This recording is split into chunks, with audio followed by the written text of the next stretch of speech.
Problem əsaslı öyrənmə nədir müəllimlər? Aha, problem əsaslı öyrənmə odur ki, burada real həyatı problemi irəli sürülür. Şagirdlərə real həyatı problemi qoyurlar və onun ətrafında başlayırlar şagirdlər araşdırma aparmağa. Və bu həmçində problem əsaslı öyrənmə müəllimləri qrup şəklində həyata keçirilir. Onun üstünlüyü odur ki, problem əsaslı öyrənmə, şagirdlərdə düşünmə, araşdırma, əməkdaşlıq, bu kimi xüsusiyyət tətbiq etmə, tənqidi təfəkkür, bu kimi xüsusiyyətləri şagirddə formalaşdırır, inkişaf elətdirir problem əsaslı öyrənmədə. Və problem əsaslı öyrənmənin özünün mərhələləri var. Hansı mərhələlərlə gedir?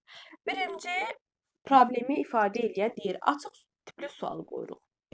Müəyyən açıq tipli sual qoyduq, sonra onu müzakirəyə çıxardırıq. Başlayırıq müzakirə eləməyə, ətrafında müzakirə aparırıq, sonra nəyi bilib bilmədiyimiz haqqında biliklərimizi təsnif eləyirik, mümkün həll yollarını axtarırıq, sonra nəticə və həll yolunu bölüşməkdir.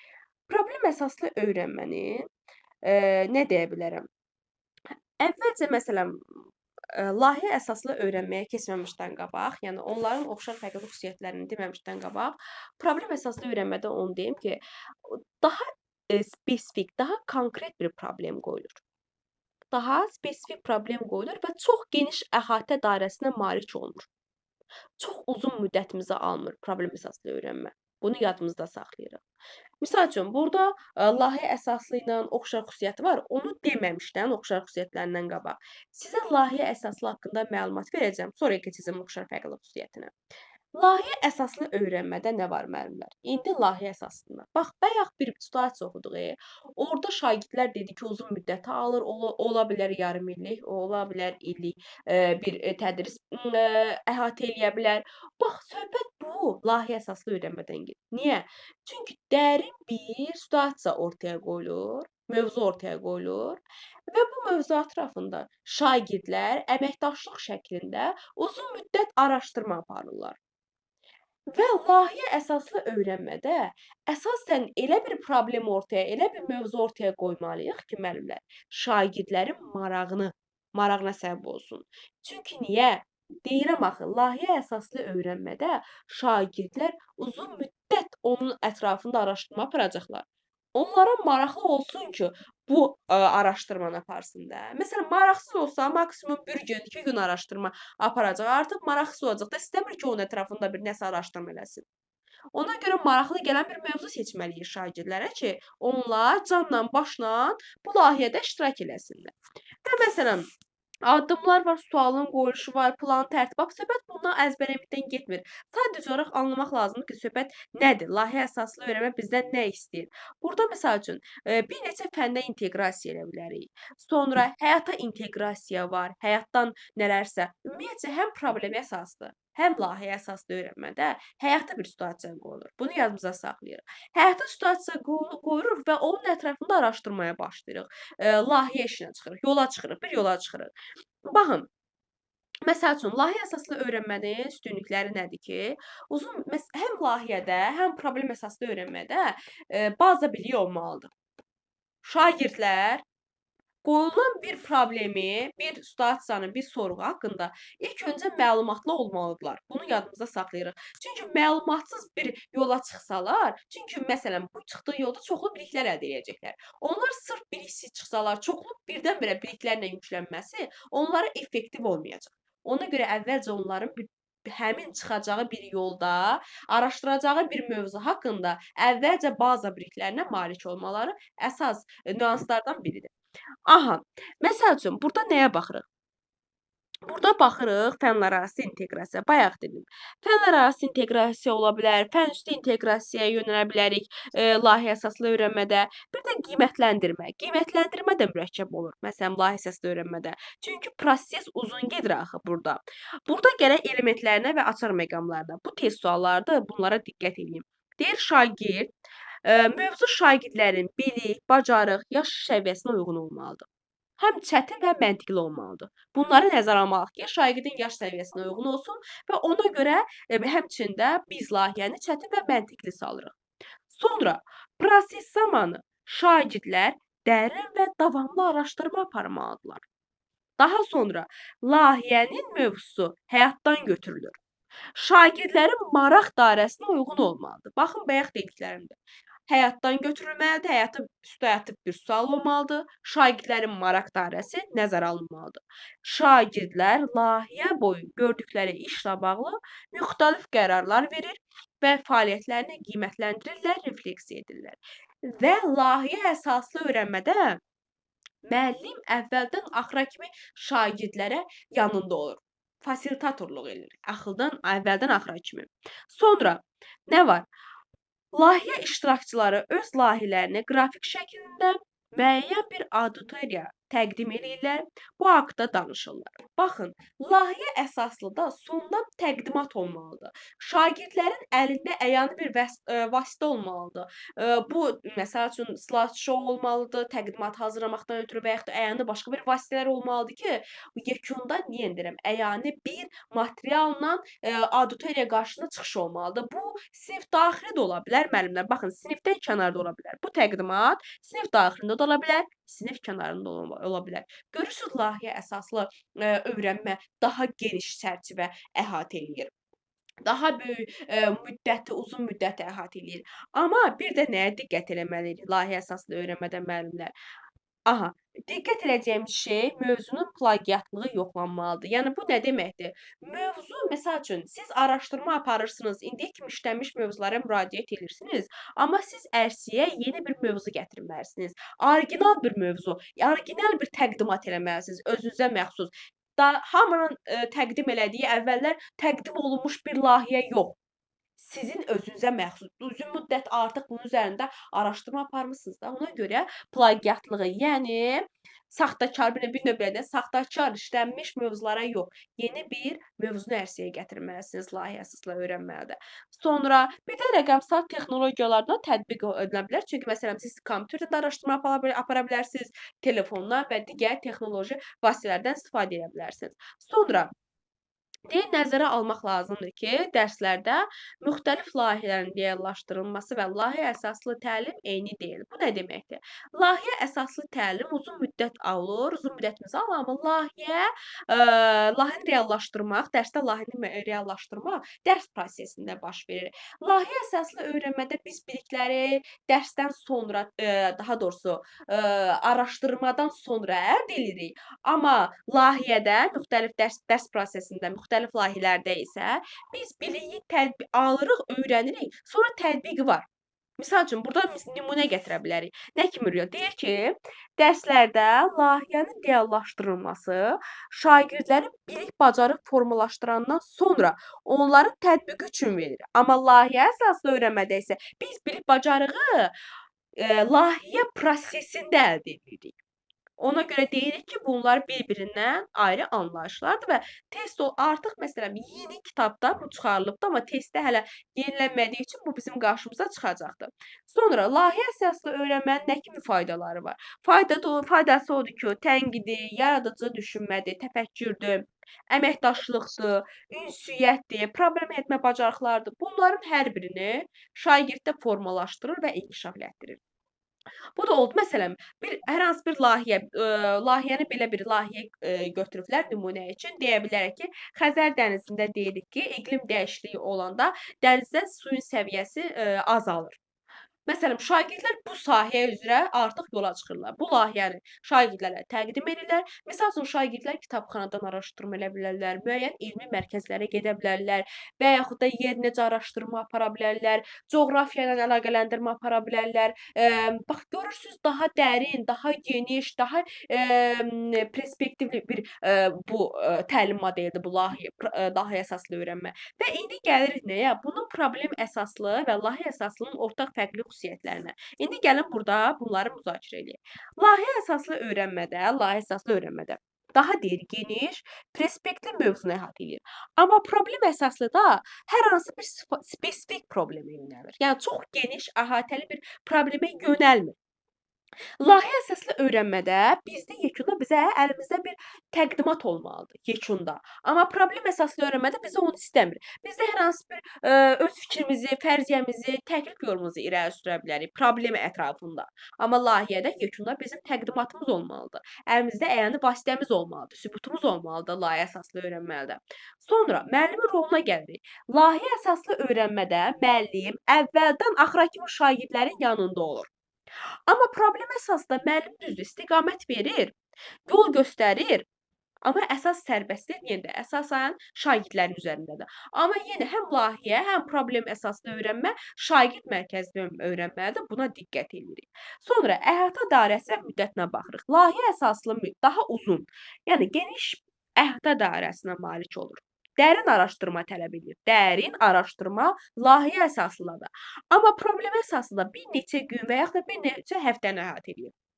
Bax, bunlara diqqət edin, hər bir test sualıdır. Bir neçə günü və yaxud da bir neçə həftəni əhatə edir problem əsaslı öyrənmədə. Qiymətləndirməyə gəlirik. Layihə əsaslı öyrənmənin qiymətləndirilməsi daha mürəkkəbdir. Niyə? Çünki uzun müddətimizi alır və burada nələrə diqqət edirik? Nələri qiymətləndiririk? Həm əməkdaşlığı, həm kreativliyi, yəni şagirdlərin yaradıcılığını, həm təqdimat bacarıqları, bunlar hər biri qiymətləndirilir layihə əsaslı öyrənmədə. Problem əsaslı öyrənmədə isə digər tərəfdən problem əsaslı öyrənmədə isə problemin həlli prosesi, tənqidi düşüncə, təklif edilən həll yolunun keyfiyyəti baxımından qiymətləndirmə bunlar qiymətləndirilir. Deməli, sonra ortaq xüsusiyyətlərində nəyə diqqət edirik? Hər ikisində problem var. Problem qoyulur. Hər ikisində problem həyatdan götürülür. Həyat situasiyadır. Hər ikisində həyati bacarıqlar formalaşır. Həm problemdə, həm layihədə.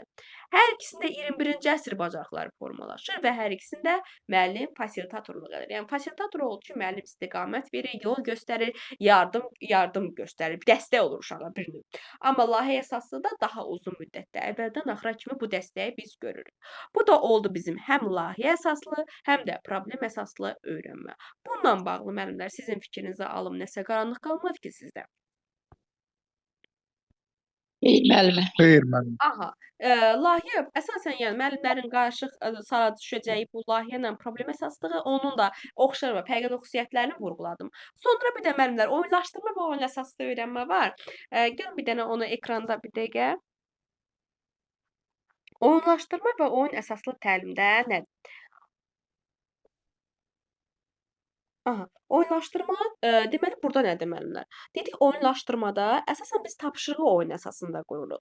Müəyyən bir tapşırıq veririk. O tapşırığı şagirdlərə, yenə deyirəm, maraqlı gəlsin deyə, şagirdlər üçün daha yadda qalan eləməkdən ötrü bu təlim üsulundan istifadə edirik oyunlaşdırmada. Bax, məsəl üçün, burada nümunə kimi hansı təlim üsulundan veriblər? Milyonçu şousu, məsələn, milyonçu şousunu veriblər. Məsələn, şagirdlərə suallar verirlər. Burada qalib var, məğlub var, həmçində səviyyə var. Birinci səviyyəni keçmək, ikinci səviyyəni keçmək. Bunlar əslində, necə deyim, oyunlaşdırmada bir növ sinifdə rəqabət yaradır. Uşaqlarda ruh düşkünlüyü yaradır. Məsələn, səviyyə görürük ki, şagirdlərin bir qismi görür ki, adı yuxarı şagirdlərin bir qisminin adı, misal üçün, birinci səviyyədə olanda, digərinin 4-cü, 5-ci səviyyədə olanda uşaqda ruh düşkünlüyü yaradır oyunlaşdırma. Düzdür, maraqlı da olsa, sonra bu səviyyə məsələsində qalib-məğlub söhbətlər olanda şagirdlərdə artıq biraz narahatçılıq olur. Ona görə bu təlim üsulunu çalışın müəllimlər aşağı siniflərdə tətbiq eləməyin. Çünki uşaqlarda aşağı siniflərdə daha çox küskün olurlar və yəni uşaq təfəkkürüdür də, belə deyim. Ona görə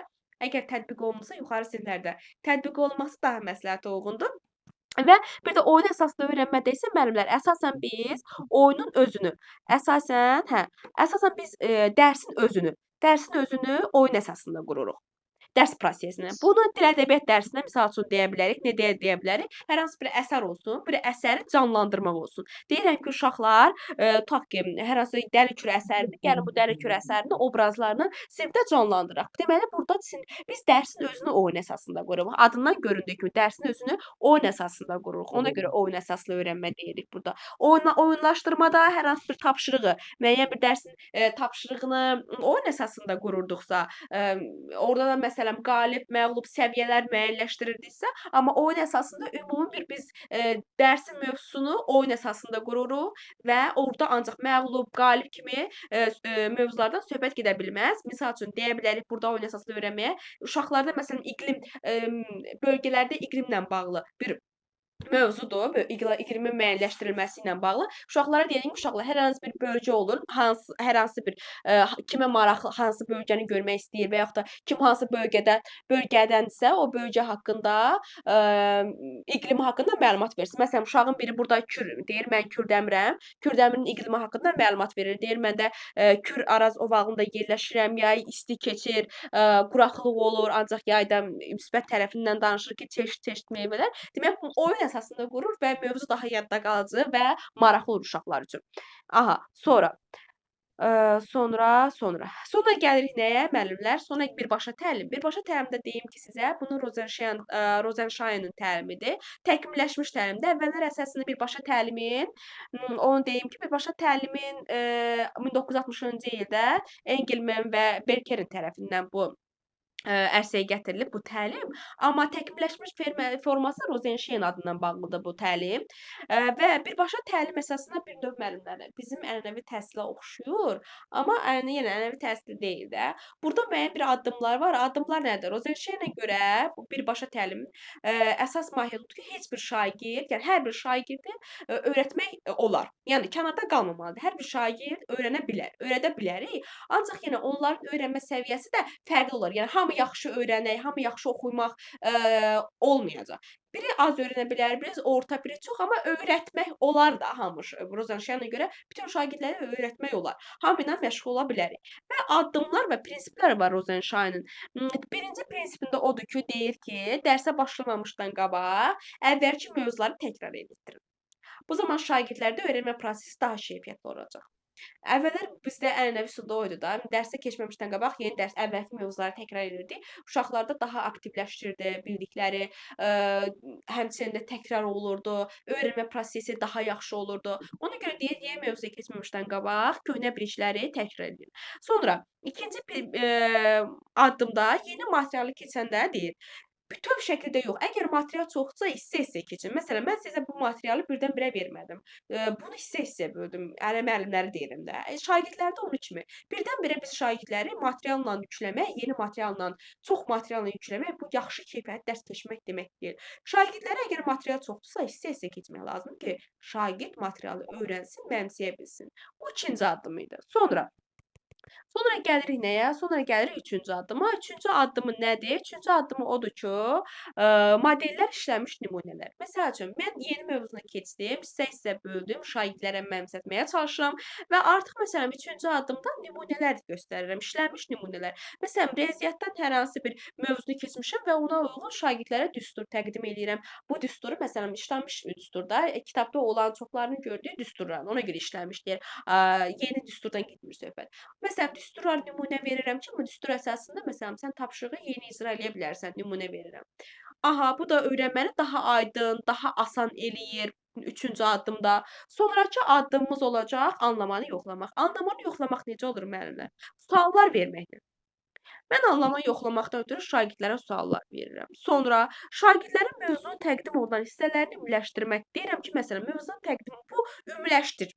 Şagirdlərə deyirəm ki, əgər bunu anlamısansa, bu mövzunu ümumiləşdir. O biz keçdik idrak taksonomiyasında şagird ümumiləşdirir sözlərlə deyir. Demək, anlayır ki, öz sözlərini. Bu da ondan əlaqəlidir. Şagirdlərə sual verirəm. Onlar, məsələn, öyrəndiklərini ümumiləşdirir bizə, öz sözlərindən ifadə edirlər. Sonra misal üçün, şagirdlərdən soruşuram ki, digər şagirdin cavabı ilə razı qaldın ya yox. Onun anlamasını yoxlamaqdan ötürü verirəm də. Görüm bu şagird bu dərsi başa düşüb ya yox. Bu da anlamanı yoxlamaqdan ötürü müəllimin strategiyalarından biridir.